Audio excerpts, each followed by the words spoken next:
Good morning. ये video मैं उन स्टूडेंट्स के लिए बना रहा हूँ जो आने वाले टाइम में डॉक्टर बनने वाले हैं और साथ ही साथ अभी आप लोगों ने 12th का एग्जाम दिया है और नीट का एग्जाम भी आपने दिया होगा। बहुत अच्छा स्कोर आया है आपका और अगर स्कोर अच्छा आया है तो आप एमबीबीएस के लिए भी जा सकते हैं और वेटनरी के लिए भी जा सकते हैं। दो ऑप्शंस अवेलेबल है आपके पास में।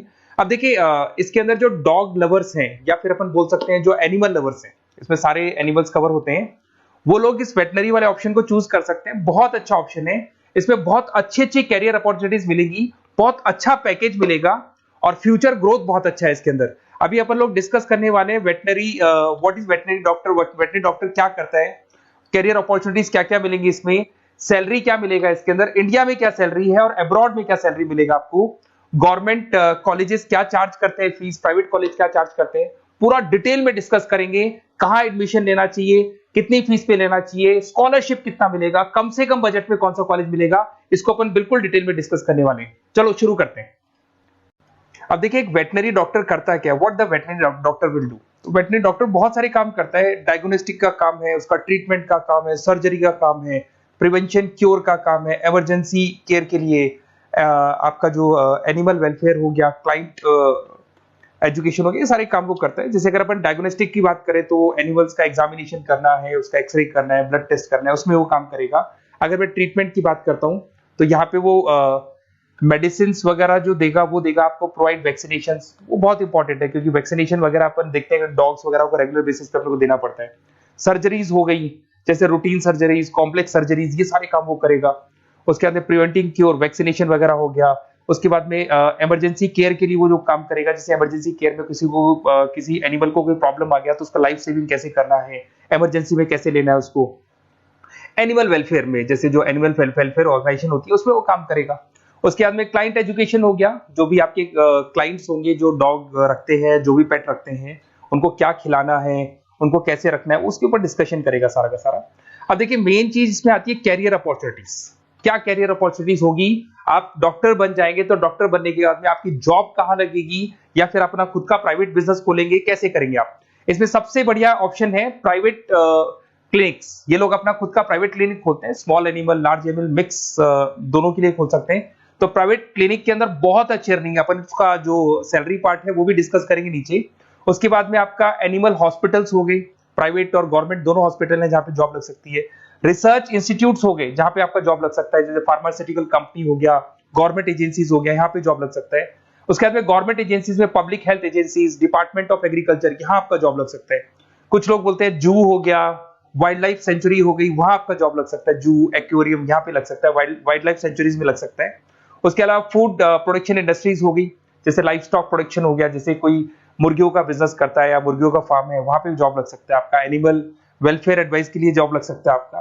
कुछ नॉन प्रॉफिट ऑर्गेनाइजेशन होती है जो एनिमल्स के लिए खुली हुई है और उनका ऑब्जेक्टिव होता है कि कोई भी अगर एनिमल के साथ कोई प्रॉब्लम है तो वो लोग सॉल्व करते हैं उसको, उसका कोई चार्ज नहीं है, वहां आपका जॉब लग सकता है। उसके बाद में पेट और फूड न्यूट्रिशन, क्या खिलाना है, जैसे आपने सुना होगा डॉग्स को पेडिग्री देते हैं अपन, वैसे कौन सी चीज खिलानी चाहिए, क्या नहीं खिलाना चाहिए, उसकी जो जितनी मेडिसिन बनेगी या जितने फूड बनेंगे वहां जॉब लग सकता है आपका।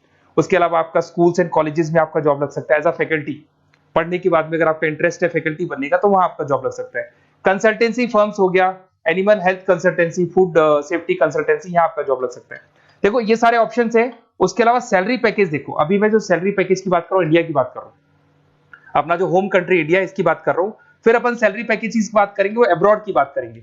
तो सब में अगर आप देखें तो ऑन एन एवरेज ये मान के चले कि आपका 5 लाख से 10 लाख तक का एवरेज जा रहा है पैकेज। अगर प्राइवेट क्लिनिक भी आप खोलते हैं, गवर्नमेंट सर्विस भी करते हैं ना, तो आप ये मान के चले कि आपका पैकेज 5 से 10 के बीच में जाएगा। उसके बाद रिसर्च इंस्टीट्यूट में भी यही मिलेगा आपको, जूस वगैरह के अंदर आपका यही 5 से 10 लाख के बीच में मिलेगा। फूड प्रोडक्शन इंडस्ट्रीज है, नॉन प्रॉफिट ऑर्गेनाइजेशन है, तो ऑन एन एवरेज ये मान के चलो 5 लाख टू 10 लाख। तो एज अ फ्रेशर आपको एक्सपीरियंस हो जाएगा तो पैकेज बढ़ जाएगा। कंसल्टेंसी फर्म से यहाँ लग सकते हैं। बट अगर आप अब्रॉड का प्लान कर रहे हो ना, तो अब्रॉड के अंदर तो ये मान के चलो कि आपका जो सैलरी है उसके अंदर बहुत जबरदस्त मल्टीपल इंक्रीमेंट होने वाले हैं।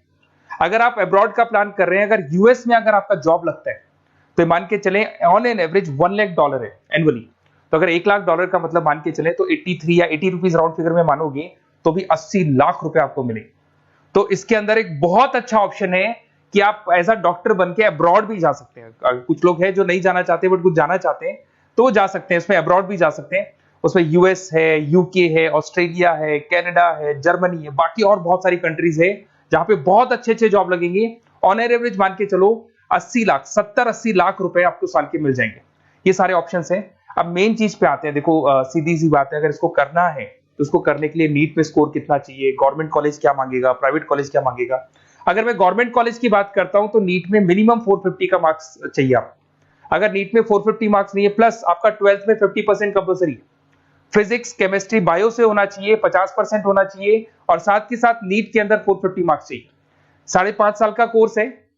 गवर्नमेंट कॉलेज में अगर आपको मिल जाता है तो सबसे फर्स्ट ऑप्शन यही रखेंगे आप। यहां पर आपका 2 लाख रुपए फीस मान के चलो तो 8 लाख रुपए में आप ये मान लो 8-10 लाख के अंदर अंदर, मतलब मैक्सिमम 10 लाख का खर्चा मान के चलो, इसके अंदर अंदर आपका कंप्लीट कोर्स हो जाएगा अगर गवर्नमेंट कॉलेज मिलता है। बट अगर आपका स्कोर कम है तो मैं आपको एडवाइस करूंगा गो फॉर प्राइवेट कॉलेज, क्योंकि आगे स्कोप बहुत अच्छा है कि वापस जब आप कहीं अब्रॉड जाते हैं या फिर कहीं और जॉब करेंगे तो निकल जाता है सारा पैसा, कोई दिक्कत नहीं है। प्राइवेट कॉलेज के अंदर नीट अपीयर चाहिए। अगर आपका स्कोर कम भी है तो भी चलेगा, नीट अपीयर है तो भी चलेगा। साथ के साथ अगर यहाँ पे ड्यूरेशन देखें तो वही कॉमन रहेगा। बट प्राइवेट कॉलेज में फीस बहुत हाई है। देखो आप 5.5 से लेके 7 लाख पर एनम मान के चलो तो पूरी फीस मान लो कम से कम 30-35 लाख के आसपास फीस बैठती है आपकी। अब इसमें हॉस्टल भी इंक्लूड नहीं है, हॉस्टल का अलग से चार्जेस लगने वाला है आपका। अब मैं जो आपको बताने वाला हूं उसको ध्यान से सुनना। प्राइवेट कॉलेज में बहुत सारे कॉलेजेस हैं जो लोग स्कॉलरशिप पे एडमिशन लेते हैं, बच्चों को पता ही नहीं उन कॉलेज के बारे में। वहां पर हॉस्टल भी इंक्लूड हो जाएगा, स्कॉलरशिप भी मिल जाएगा, और बहुत मिनिमम फीस में आपका एडमिशन हो जाएगा। इतना फीस आपका लगेगा ही नहीं, आप ये मान के चलो। तो उन सारे कॉलेजेस का अपन डिटेल में डिस्कस करेंगे। मेरा नंबर आप लोग के पास है, इस पे जैसे आप कॉल करेंगे तो या तो मैं रिसीव कर लूंगा, अगर मैं रिसीव नहीं करूं तो आप मेरे को मैसेज डाल के छोड़ना, मैं हाथों हाथ डिटेल, मेरे जो डिटेल काउंसलर्स हैं उनसे मैं बात करा दूंगा, वो आपको डिटेल में सारा डिस्कस करेंगे। Okay, best of luck. कोई प्रॉब्लम हो, ये नंबर है मेरा, इस पे कॉल कर सकते हैं। Okay, best of luck.